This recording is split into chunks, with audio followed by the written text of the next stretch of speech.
Programmable timer switch THC 30 amperes. Ano yung itsura niya. So try natin reprogram. So ang gawin natin, ang first step ay reset. So meron tayong kailangan, dapat meron kang pang sundot. And then wait lang tayo. Yan. So diretso na tayo sa hour. Set na natin yung oras natin. So time ngayon ay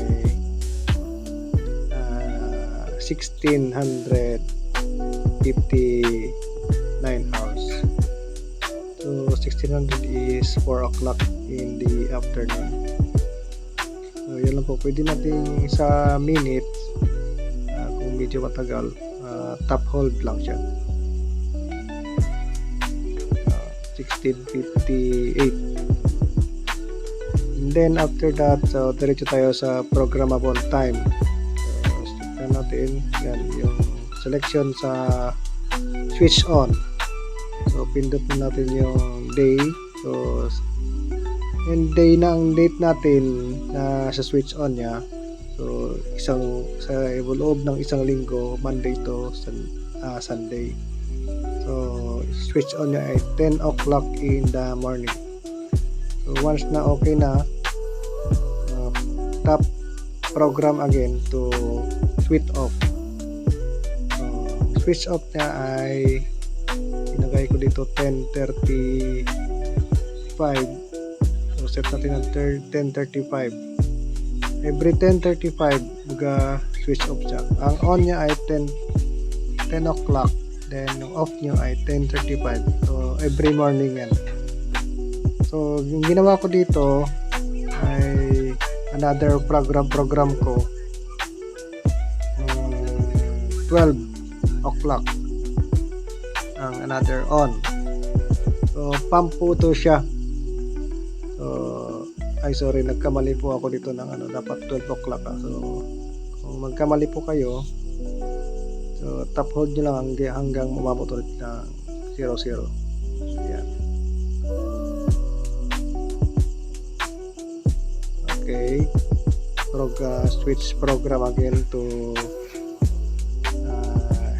switch off. Ayan. So oras ulit ay 12:30 or 12:40 ang off. So daily yan siya. So kanina 10 o'clock to 10:35. Yan another switch on to 12 o'clock to 12:40. Switch on siya. So dinagdagan ko po yan. Yan po ay pump ng tubig. So program number 3 is alas 2 kasi solar kasi ako. So morning time lang po yung switch on and switch off ng pump. So ginawa ko 10 o'clock to 10:35, then 12 o'clock to 12:40, and then dinagdagan ko pa ng 1400 o alas 2 hanggang alas 2 or 2:35. 14:35. Medyo madali lang din siya. Yan, hindi ko na tinapos yung video kasi naputol po yung ko. So, yan lang po. Tapos pagkatapos nyo na push time na lang siya. Mayroon pong icon doon na oras. So, yun lang. End of okay na siya. Thank you very much.